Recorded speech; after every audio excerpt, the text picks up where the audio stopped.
This video isn't just another guide on boring wave management fundamentals that you've seen 1,000 times already. I have made videos covering subjects like that already, and so has everyone else.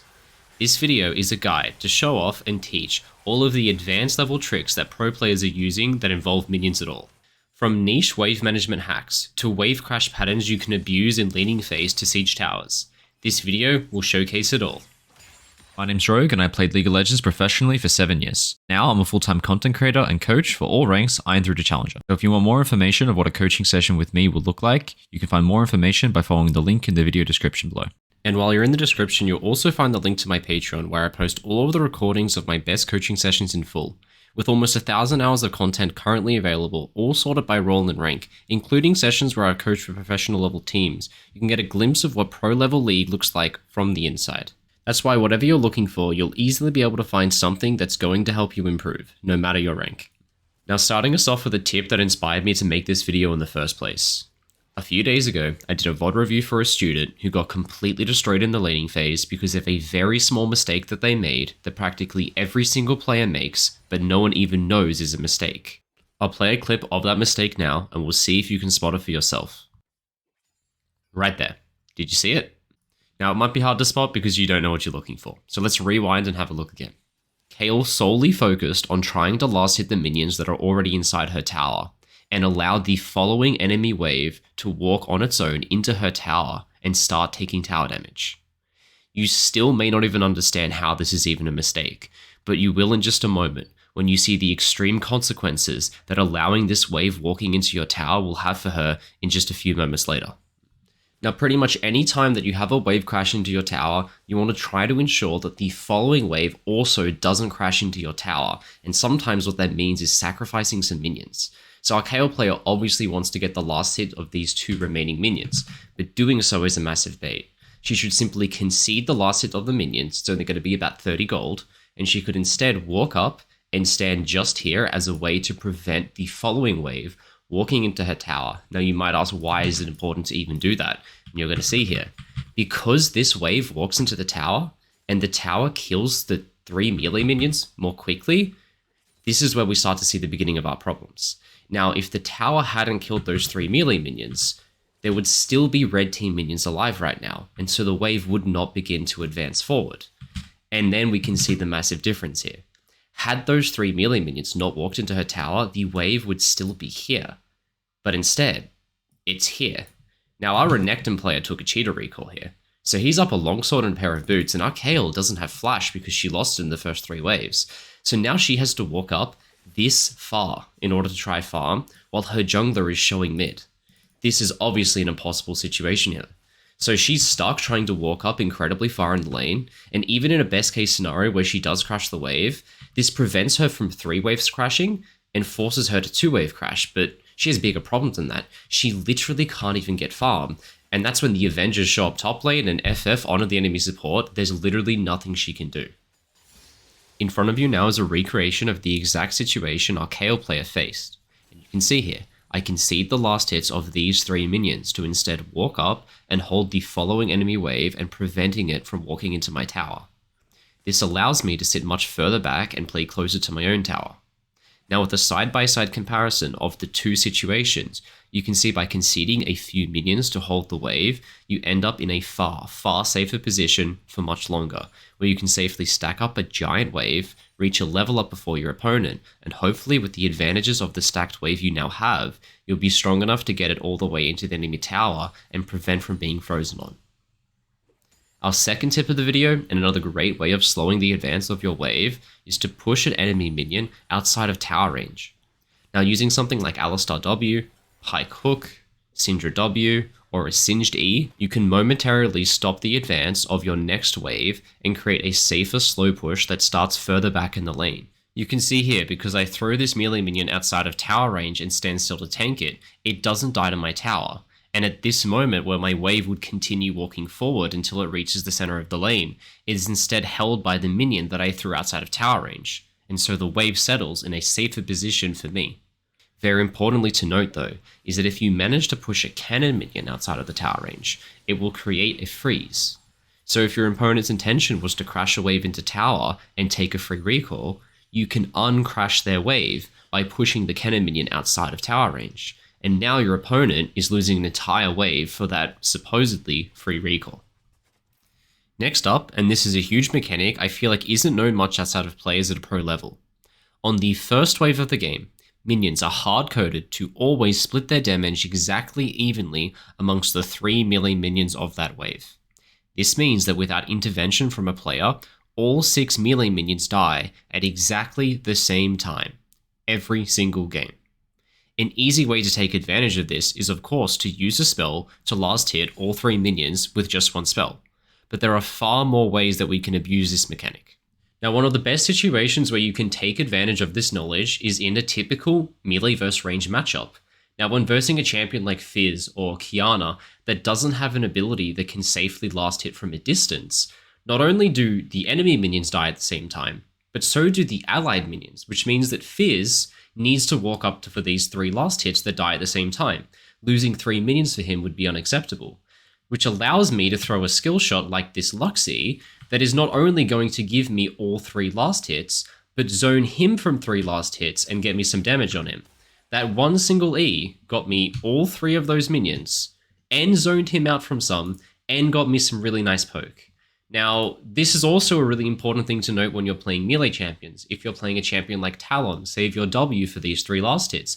A champion like Galio, for example, is amazing at this strategy. When he versus other melee mids, he can open up with a proc of his passive and a Q that will kill all 3 minions and completely zone off his opponent. So sometimes, rather than hitting the wave for push, it is better to save spells for this very moment. That last tip was great for all lanes, but honestly, a little bit more so for mid laners, so let's show some love to the side lanes. Bot and top lane mains. Do you know what you should be doing with a lane start when your opponent leashes? This is a question I get the incorrect answer to a lot of the time. And no, the answer is not to pull the wave to create a freeze. This is literally handing your opponent the advantage of getting level 2 first. Don't do that. The answer is to hit the wave and put yourself slightly ahead in the race for level 2 before they get to lane. But there is a right and there is a wrong way of how to do this.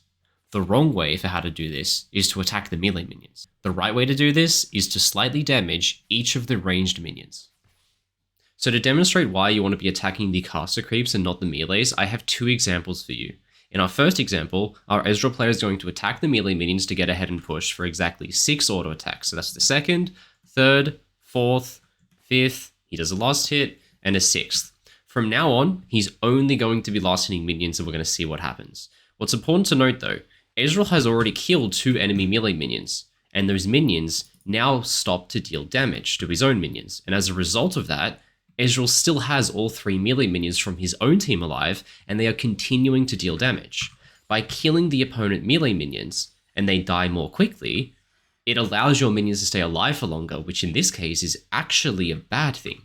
Ezreal has a larger stacked up wave than he would otherwise because he killed off the enemy minions more quickly, and so coming into wave number 3, watch what his wave does. It half crashes. Half of his creeps die to the tower before the wave goes in. Now his minions are being killed off by this enemy wave, and his minions are still dying to this tower, and he's losing the size of his wave. It's getting trimmed down, and by the time the wave crashes into his tower, he has 1, 2, 3, 4, 5, 6, 7 minions alive, and so is only able to get enough tower damage for about 1 plate. Now in our second example, we have an Ezreal. He's going to do the same 6 auto attacks, but this time on caster creeps instead of melees. So he waits for the minions to aggro first, that way he doesn't taunt them, and he steps out, and importantly, after attacking, he steps back into the bush outside of the creep's auto range so they don't taunt and hit him. Now he does 1, 2, 3, 4, 5, the same 6 auto attacks, but the difference here is at this point in our last replay, the melee minions were already dead. But because he hasn't sped up the death of those melee minions, his creeps are dying more quickly. At this point in the last replay, he still had 3 melee minions alive, but this time, he only has 2. And one of those caster creeps from the enemy wave has survived and is still killing off his minions, which is in a moment, as you're going to see, a good thing. Because now, coming up on wave 3, look at where the wave is. It's not half crashed into the tower anymore.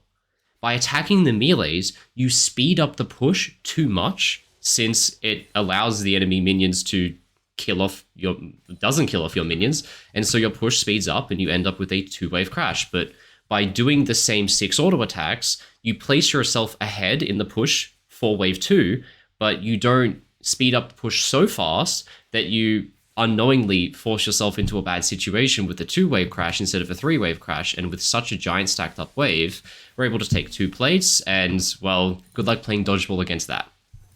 For our final tip of the video, I have the solution to a common problem you probably faced before in the end of laning phase. Have you ever gotten ahead in lane, maybe by a kill or 2, and then randomly stalled out and stopped making progress in your snowball? I think we all have.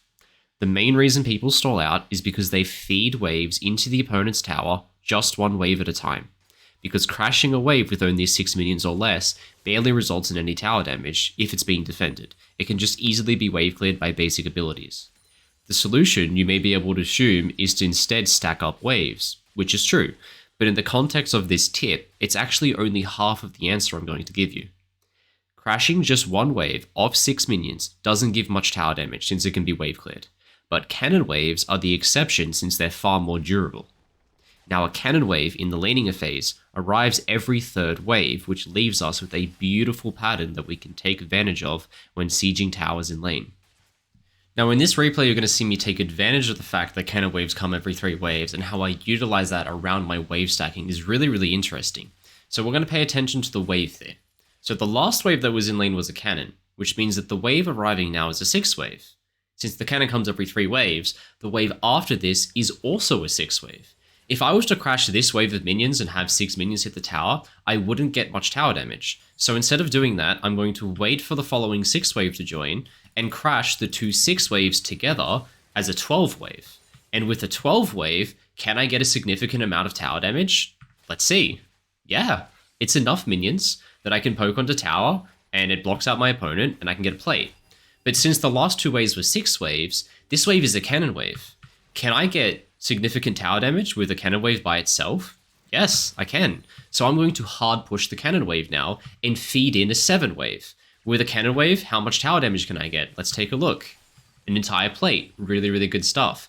Now we're back to the start of this sequence again. It's a 6 wave. If I was to crash a 6 wave, I again wouldn't get much tower damage. So what I do here is I kill off 1 caster creep. I want to preserve my wave. This is actually coming back to me, but by killing off that caster creep, it's going to lower the damage that my minions take, allowing it to stack up, and I'm going to stack this to join with the following 6 wave out of base to again create a double stacked wave. And now that I have, 10 upwards of 10 minions, can I get significant tower damage with a double stacked wave? I absolutely can. And so I'm almost getting a second plate here, and the Ashe is struggling. But again, we repeat, now it's a cannon wave. What do we do when it's a cannon wave? Well, I can get significant tower damage on a cannon wave alone. So I can feed in just the 7 minions and whack away at the tower. And at this point, I've already chipped down 3 plates. I've forced Ashe to recall. She's having a really tough time, but you can see by understanding how to repeat this process of stacking the 2 6 waves and putting them in together, and then feeding in the 7 wave, stacking the 6 waves, feeding the 7 wave, you can always be crashing upwards of 6 minions, which is the perfect amount needed to be able to poke your opponent and chip away at their tower when sieging. All of the tips that I've talked about here today represent the little differences between the highest ranking solo queue players and the ones with pro play experience. It is the little details like these tips that I've taught you today that allow pro players to play at a higher level. These little details are almost impossible for you to be able to see without some help, which is what I hope to help you do. Remember to subscribe. Go do it right now. That way you won't miss any of the amazing tips that I have to share in the future with you. And if you want to go above and beyond to learn more and to support me in the process, you can either book in your own private coaching session with me or watch the hundreds of sessions I have uploaded over on my Patreon. The links to both of those are in the video description. My name's Rogue. Thanks for watching, guys.